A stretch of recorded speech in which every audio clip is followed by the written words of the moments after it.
As of recording the audio for this, it has been 2 months since the Nintendo Direct of June. The one, I say, because it had Mario and Luigi. For the first time in years, it had Mario and Luigi. So it deserves a proper title, such as The. Now, as you might have noticed, in that 2 months, I didn't make a video breaking down the trailer of the new Mario and Luigi game. That's because I suck. Look, I apologize, alright? It took me ages to actually write the thing, and then I did the audio in a day, of course. But by that point, it'd already been about a month, and then more stuff happened that delayed me actually editing the videos, so just a series of not good, very bad, stinky events happened, and I didn't get a chance to make it. So here's this video instead.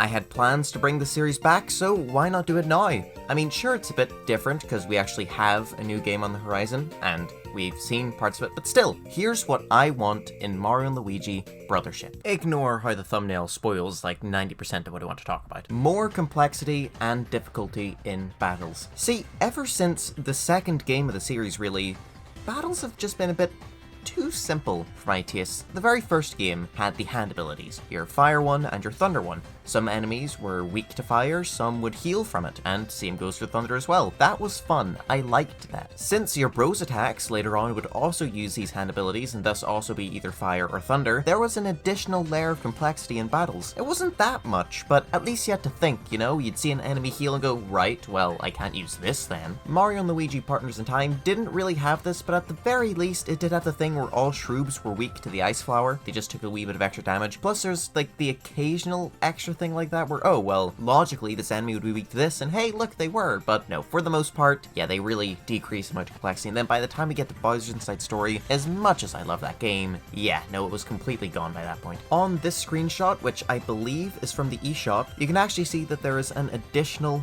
block in the selection thing here. I want to believe that it might be some new hand abilities, but chances are it's not. They'd be lined up right next to jumping and hammering, you know? But then again, we did see the two have the same glowy hand thing, so who knows, maybe we will get to see a return to these things, just we haven't seen a part of the game where they actually matter yet. Okay, so good news, bad news. The good news is that some new footage for Mario and Luigi Brothership is released, thus making this video more relevant in a sense, as opposed to being months late. But the bad news is, more footage and stuff is released, so now that is just dead wrong.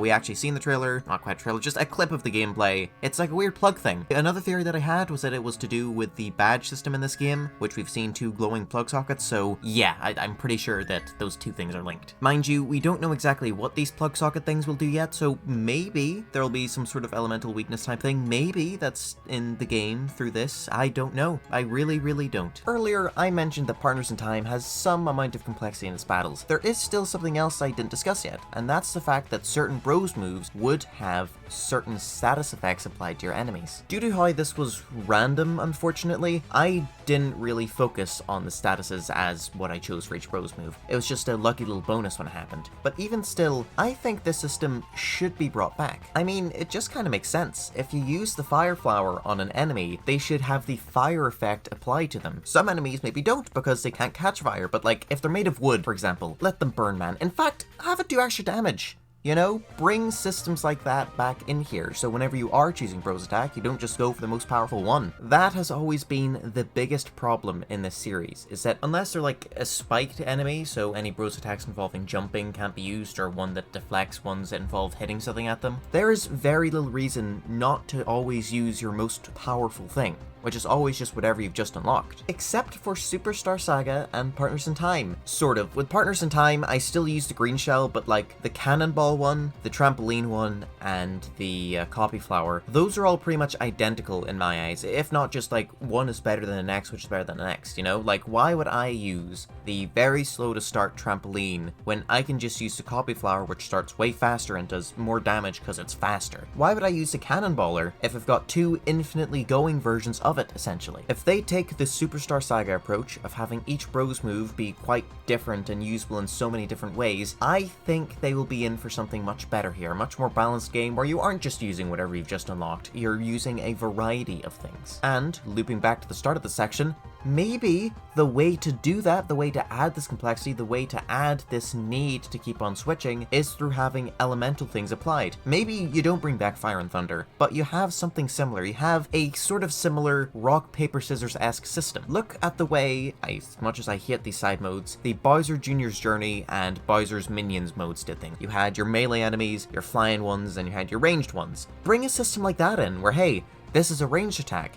You can't really use it on this type of enemy though, it's not that useful. One last bit for the section before we move on. There's something about Dream Team that I do very much love. Something I respect it for, and something that honestly does break my heart that it has never come back since. Dream Team, yes, it did introduce the easy mode for if you fail at a battle, also introduced a hard mode for when you beat the game. As you can tell, based off the fact that I reference the series quite frequently and just talk about it in general, I love it to bits, and I've played through the games quite a number of times, and one thing that I would just love is for some more difficulty options. Sure, I don't exactly come to these games for the difficulty, but it would be nice to come back to it and have it be at least a little bit of a challenge, you know? Dream Team offers that, in the sense that returning to this game is challenging in general because it's boring. Ooh, gotcha Dream Team, sucks to be you. Jokes aside though, it does make the gameplay side of things just that wee bit better, and I would love for this game to also have that. But like, it's just, can you please don't do that thing where you have an easy mode and normal mode but not a hard mode? It just really makes me sick. I hate it. I hate it so much. Speaking of hate, series traditions, specifically the bad ones. Of course, there's plenty of good ones once you come back, but first of all, let's talk about things that I don't like that I hope aren't in this game. The unskippable tutorial was invented back in the start of time, where you were a baby and had to go through the whole process of learning how to exist. For whatever reason, we then eventually brought these to video games whenever we could have a bunch of text boxes. From the first game all the way to the fourth, there was a giant problem with unskippable tutorials in this series. And then only by the fifth game did they fix that, by having every single bit of tutorialization shoved into a book that I never had to read. Okay, I mean, there's still the occasional bit that would leak out, but for the most part, it was all in there, and I liked that. Of course, you do lose out on a bit of cutscene time where you can throw in some jokes, but for the most part, these things would just not use jokes. Sure, you'd have characters speaking their normal kind of funny way, but that's about it. So I'm fine with losing this. Besides, it just means you could have more funny cutscenes placed elsewhere in the game that don't have to be bogged down at the fact it's also teaching you something. On the topic of tutorials, there are too goddamn many of them. This is one of my biggest issues with Dream Team. You are getting tutorials frequently until the very, very, very end of the game. Yes, Bowser's Inside Story does have this a little bit as well, but it's not nearly as frequent. And again, yes, it does go to the end of the game, but they're just a lot more excusable there. Especially since Dream Team is just so goddamn long. There's a lot more tutorials crammed into that thing. Unfortunately, I haven't actually replayed the game yet, more on that later, but whenever I do get around to it, which will be quite soon, I'm going to make note of every single tutorial, just to see how many there are. I want Brothership to have a low number of tutorials, or at the very least make them all optional, because at this point I get the gist. You move with the stick, you jump with the buttons, Jesus Christ. Unless it's something entirely brand new, never before seen in the series, no, never before seen in gaming as a whole. I don't want to hear a single peep from a character explain to me how to do it. Now on to another somewhat related subject, Starlo. Can you please go away? I don't hate them, alright? They're enjoyable in Bowser's Inside Story, they're alright in Dream Team. In Paper Jam, they've kind of overstayed their welcome a bit, and they're a bit rude to Luigi, but that's kind of a serious staple at this point, so fair enough. But I'm sick of her. Alright, plain and simple. I don't want them back for another game. Remember how, like, the first game you got a brand new companion in the form of a suitcase that didn't talk, then the second game you got a new companion in the form of a suitcase, third game Starlo, fourth game Prince Dreambert? I like how this game gives you a completely brand new companion. Let them be their own guy. Let no one else be knocking about. Just have them, okay? Should Starlo make a cameo? You know what? I wouldn't be annoyed. You know, in the same way that the Bowser's Minions side mode had her in a cutscene. I think she's even like a person you could put into your army. I forget, it's been forever. But yeah, I'd be fine with that. On the topic of female characters in the Mario & Luigi series, Princess Peach. Please let her be useful, and please don't have her be kidnapped. See, every single Mario & Luigi game has Princess Peach be kidnapped at some point. Every single one of them. Even the games where she evades getting kidnapped at the start, she still gets kidnapped. Every time. In the little we have seen from this game, Princess Peach appears to be not kidnapped. She's with her own little crew of people on this weird random new world, and I really hope it stays that way. Don't have her be kidnapped by the new big bad, or Bowser, and for the love of Christ as well, don't have it be that she's like this important key for unlocking some deep, evil, dark secret or whatever. Bowser, hey, buddy, look, I love you, alright? And I'm really glad to see you're in this game, but could you please stop it with the being the final boss most games? Depending on how far you'll bend over backwards, Bowser was the final boss of 4 Mario and Luigi games. 4 of them. I really do hope that in this game Bowser is just an ally, like what he wanted to be at the start of Superstar Saga. Just have Bowser be there as our friend, you know, or even still give us a fight, but don't have him be the big bad. Don't have him interact with the big bad. Have him be over there in the corner. Have it be like Thousand Year Door, you know? He gets in, he gets his big final fight, but then the actual final boss is right afterwards. This next one is going to be incredibly divisive, and I'm sorry if you're on the wrong side of history, but here's what I think about the whole boss rush thing you have to go through in these games. I don't like it. You're either refighting every boss you've already had to fight, or you're fighting harder versions, which is fun, but then they stick a super boss onto the end. Call it a skill issue all you want. But if you're making me grind up to level 50 just so I have a chance against this guy, do you know how high a level you get in Bowser's Inside Story specifically from fighting every single enemy in the game as Mario and Luigi? Like 34. Bowser you get to 30. It was already a grind enough going up to level 40, which gives you the super secret rank, so the fact that they're asking me to go to level 50 is ridiculous. Maybe if the boss refights actually give you, I don't know, experience when you beat them, maybe then I would be the correct level, but I'm not, and I don't want to grind to that point. I never actually did the boss rush in Paper Jam or Dream Team, so I don't know how bad it is when we get to the end of those, but I just know that Bowser's Inside Stories, look, I love that game to bits. That was god-awful. Please, if the other 2 games are just as bad, I hope that in this game you don't get a boss rush at all, or if you do, it's not going to be a complete pain. If they want to include a super hard secret final boss type of thing, make them the same level of difficulty as your 6th super hard boss refight. That just seems right to me, because you're springing this on the player, which is already challenging enough, but then you're also just making them more annoying to deal with because they have so much health and damage. It's ridiculous. Christ almighty, that was a lot of bad. Let's talk about some of the good series traditions. Okay, well maybe not all these are good, but these are things I enjoy and I'd be happy to see them return. Wiggler fight. One really odd thing about this series is that it just loves Wiggler. First game you fight Wiggler, second game you fight Swiggler, which is Wiggler, but not quite. Third game, you also fight Wiggler again. Fourth game, guess who? It's Wiggler. Fifth game, right, get this, you fight Wiggler. I really do hope this game has a Wiggler fight. You know, maybe not the exact same Wiggler, have it be like Swiggler, you know, it's a weird off-brand version, but I'd love to see it return, you know, it's a series staple at this point, very much so. Oh, also, have it be one of the Wiggler fights where you have all the separate bits you hit and then they go weak. I prefer those Wiggler fights to like the way I think Dream Team and Paper Jam did it, where you just hit them. Speaking of fighting, and speaking of Bowser from earlier, Bowser fight. The first game was all about how Mario and Luigi have teamed up to go on this wacky adventure, and they're using Bros moves together. So what does Bowser do? After being knocked on the head and losing all his memories, he teams up with this random guy and also does wacky Bros moves. Second game, Mario and Luigi have teamed up with their baby selves, so what does Bowser do? Team up with his baby self and fight use, and also use Bros attacks. The man even has his own weird version of the shell, it's cool. You get the general picture by this point. In this game, Brothership I mean, I don't know what the big main gimmick is. Is it glowy hands?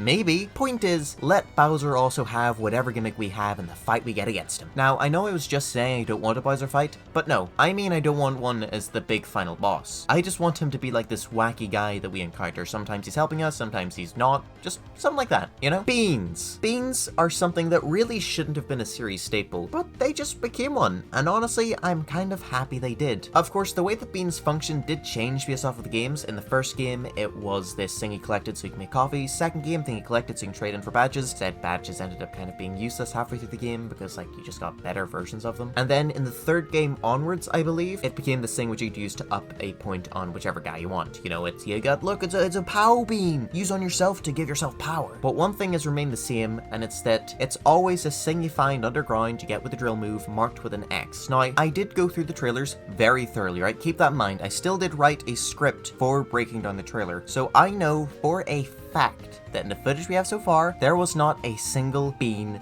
point. This is also true with the brand new trailer, the Greetings from Concordia one. Very funny name, by the way. There was no bean spots here at all, so yeah, it definitely seems like they're not in this game. But we could be getting something similar. In this part of the trailer here, we see a random glowy bit on the side of this barrel. From this bit, there's little cubes emitting. Cubes like what come out of the guy's hands, and cubes like what we see here on the screen. My theory is, whatever this is essentially the new beans. I have a feeling that it's going to be a tradable thing, where you give these in, you get, I don't know, funny outfits, or you get badges, or what have you. I don't know what it's going to be exactly, but I do have a strong feeling that this is this game's bean system, and that it'll be used for something. That, or it's something entirely unrelated, and beans are just dead now. You've had a good run. Speaking of the runs, 1-1 theme as the tutorial theme. Every single game in the series has used a remixed version of Super Mario Bros. 1-1 theme, or overworld, or whatever you want to call it, as the tutorial theme. Now, as much as I dislike tutorials, I still always did like these themes, especially Partners in Time, and I don't seem to be alone. Everyone loved Partners in Time so much that it just came back for Paper Jams for some reason. Yeah, well done game, you're so unoriginal you couldn't even come up with your own version of the 1-1 theme. Wow. I know it's something really small, and honestly, I wouldn't be upset if this wasn't the case, but it's a series staple. A true one this time, all 5 games. So come on, bring it back. Why not? Now, this one isn't really a series staple. It only showed up in the most latest new game and in both of the remakes, but I tell you, this small little feature is just magical. It is beautiful. It is something that I really, really wished would have been added to Dream Team through an update. Seriously, you could have done it, why didn't you? This is fast forwarding cutscenes. I really like this, because I don't really want to skip the cutscenes. They're funny, but at the same time, when you've played through a game a couple of times, you kind of know how it goes, and you just wish that some of the slower bits would be sped up a little, and that's exactly what this does. Now, it wasn't perfect. In the Bowser's Inside Story remake specifically, it kind of ticked me off whenever Fawful was speaking, because his normal chortle noises would be replaced by this one really annoying noise, but still I did appreciate it. Bring it back for this game. Make it so it's toggle instead of holding it down the whole time, because that really hurts the finger after a while and kind of wears down the right bumper, and I think you've got something pretty damn handy here. Another thing seen in most games in the series, I say most, we'll talk about Dream Team in a moment, is the length. I don't feel like any Mario & Luigi game, or Dream Team, is too long. They all feel just the right length, you know? They don't overstay their welcome, they still go on for long enough that you enjoyed your experience. It's great. Now, let's talk about Dream Team. I don't like how long Dream Team is, because Dream Team is just too damn long. By the time you get to the point where you really should be fighting the final boss, it then makes you go through all the areas you just went through to new little sections, then a wholly new area, which is still a really enjoyable one, but you're overstaying your welcome a wee bit, and then after that, you have the big final castle of the game. It goes on for 3 areas, essentially longer, than it really should do. The website How Long to Beat has general rough averages for how long it takes players to beat certain games. Dream Team is 40 hours. Pretty much every other game in the series is around 20 to 25. An additional 15 odd hours. You get my point now? Keep the games around 25, at a push 30 hours. Also, this is all like not 100%ing, just going through the main story. When it comes to doing all your extra wee bits, that goes on for a wee bit longer and kind of varies a bit too much across games, but just main story wise, keep it to about 30 hours, 100%ing, like 35. Now, the thing about Dream Team's length is that many people are fine with it. Like, if you've played the proper RPGs, like your Personas that go on for hundreds of hours, maybe not hundreds, more so 120, you get my point. Some people are fine with it. And another thing some people are fine with, and some people hate, is Mario and Luigi having different bros attacks. See, initially, I didn't like this. I was raised with Bowser's Inside Story, okay? Mario and Luigi shared a pool of moves, but as time has gone on, I've grown to really appreciate them having different sets. Why? Well, because you're getting double the amount of bros attacks, and that's awesome sauce. Plus, more variety, more different attacks means more opportunities to mess up and choose the wrong attack when you could have chosen a better one. As stated earlier, I really want there to be more complexity with how you do battles, and having a bunch of different bros attacks instead of the same list for both of brothers is a way to do that. I forget which exact game had this, but in one of the games, Mario's moves were all essentially ones that would be one target, while Luigi's were all ones that hit multiple people. I hated this. Instead, have it so they both have a good mix of single targets and a bunch, you know? On the topic of bros attacks, there is actually something else I do sort of want to say. In Bowser's Inside Story, you unlock bros attacks through attack pieces. Now, some attack pieces you'll get all at once from talking to someone, but there are a fair few which you only get if you go about and find the attack piece blocks. I really liked this system, and I truly hope that we get a return to it. I haven't seen any attack piece blocks in this trailer, so I do have my doubts, and there is a certain niceness to, oh, you got a new bros move in the overworld, let's give you a bros attack to match up with it, but still, I miss the blocks. I'd like having to find a bros attacks, bring that back. And the last series tradition I want to come back, which I am very, very worried about, is Italianese. This is the name dubbed by, I think, Chugga Conroy for the random bits of gibberish that the Mario Brothers speak in cutscenes. You know exactly what I'm talking about, you know, that stuff. It is fun and it is funny. The remake of Mario vs. Donkey Kong kind of removed a lot of the charm the cutscenes had, because at times Mario would say random stuff, they just removed all that and it's a lot less funny. And I am worried that this will be the case here, especially since we no longer have Charles Martinet. Good old Kev here is the brand new voice of Mario and Luigi, and while I feel like he is great for Luigi, Mario-wise, and especially Wario-wise, he's still got a ways to go. While Luigi-wise, he does an alright job. Yeah, in the time it has taken to create this video, they actually released a new trailer thing for Super Mario Party Jamboree, so now I've gotten to see what Waluigi sounds like. Yeah, I can see sound waves. Yeah, it's alright. It's kind of like if somebody took a sound clip from the DS Mario Party and like put it through some sort of AI to make it sound less crunchy. It's that kind of Waluigi, which, you know what, I love DS growing up, I can live with it. Mind you, nothing will ever beat Matthew Toronto's Waluigi. That's who you go for if you want a Waluigi voice. I can only hope that when told, say some stuff in gibberish that sounds Italian, Kevin will do a fantastic job, but I'm not counting on it, at least for Mario. Now, this next part of the video is going to work a wee bit differently. All these parts are going to be based off things we have heard or seen or whatever about Mario and Luigi Brothership and how I want them to play out. For example, in this scene in the first trailer, we see a pipe dryer just disappear. This is because the game has been built not really to use this perspective often, I assume, hence why some egregious pop-in happens here. So if there's one thing I want fixed, it's that. Okay, that might have been a bad example of what I mean. Mind you, I still want that to be fixed, but a more accurate example would be, you see how like they took these enemies and they just changed them? They took the Thorb and made him purple and like floaty, and they took the Trevel and made him a pipe. Love that. Hopefully he actually is called Pipetrifier. That's my made up name for him. It fits, you know, if you look at the like German translation, yeah, that seems similar. Take more classic enemy designs and just change them on up. You know, remember those like thwomp blocks? Bring those back. You know, those were pretty neat. Or what about those bush guys from Superstar Saga? Or maybe like I don't know, a big version of that one bug from Bowser's Inside Story? That'd be neat. Of course, I do love all the wonderful new enemy designs that they've cooked up for this game, and I prefer there to be a majority of those, but it definitely doesn't hurt to bring back the occasional classic and change it on up, you know? One big fear that I had when I first saw the Mario and Luigi Brothership trailer was that Bros moves would be context sensitive, as in, you'd walk up to an area and you'd press the Bros move button and it would automatically pick the one that works best. However, these fears have now been laid to rest, because in the Japanese version of the trailer, we actually see, for just like a frame or two, a wheel thing, aka something you hold down to select which Bros move you want to do. Thank Christ for that, can I just say. Also, the Toadsworth Sphere returns. That's right, baby. Toadsworth Sphere is back. I could not be happier. Badges seem to be making a return in this game with these weird plug things. Maybe they're not making a return, but to me, that looks like a badge type system. I just hope it's an enjoyable one. Honestly, I kind of prefer the way it was done in Bowser's Inside Story, where you only get them to be one use, so you kind of save them up, as opposed to the way you do it in Dream Team, where you have 2 slots, but at the same time, the 2 slots meant I use them a lot more. I don't know. Not sure how I feel about it. I'll accept either. In some quote-unquote newly released footage, I say quote-unquote because,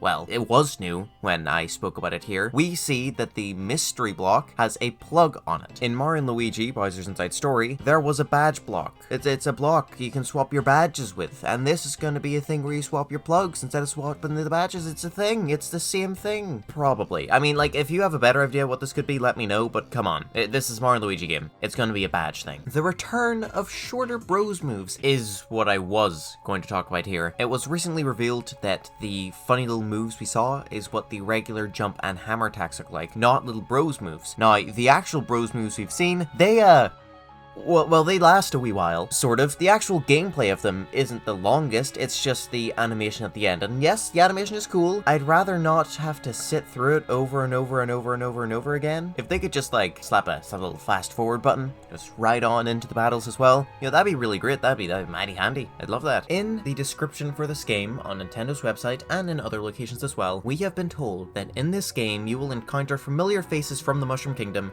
like Peach and Bowser, who may help you on your journey. focus on the wording here. Like Peach and Bowser, as in similar to these, but there's more of them, not just these, who may help you on your journey. I think we could be seeing an occasional cameo from some characters we've seen in the Mario and Luigi series or just Mario series before. Now, of course, there's many characters from Mario and Luigi specifically I wouldn't say no to seeing again. Starlo making some sort of appearance, Mr. Blockman I'd love to see make a return, but there are two characters that aren't from Mario and Luigi, but damn well should be in here. As I mentioned earlier, you frequently fight against Bowser, kind of copying the Bros mechanics, but there's one thing the man can't copy, other than the one time he did, and that's teaming up with someone else so you're fighting against two people. You know who would be able to copy Mario and Luigi's gimmick while also being two people? Wario and Waluigi. A fight against those two in this series seems like the most simple idea. It is one of the first things people's minds go to. Mario and Luigi versus Wario and Waluigi just makes sense. You can have weird messed up versions of the Bros moves where they're more violent because it's Wario and Waluigi and they're savages. That's just funny and that's just amazing and I just want it so bad. Even when I was a kid who didn't really care for Waluigi yet, I still wanted to see him and Wario fight Mario and Luigi because that just seemed cool. So for the love of Christ, bring them on here. Maybe they also got the glowy hand thing, but have gone down a different direction, siding with the villains, or maybe the villains have hired them because Wario just accepts money because he's greedy and Waluigi wants a chance to fight Luigi, you know? Just give us something like that, please. Oh, also, bring back Toadsworth.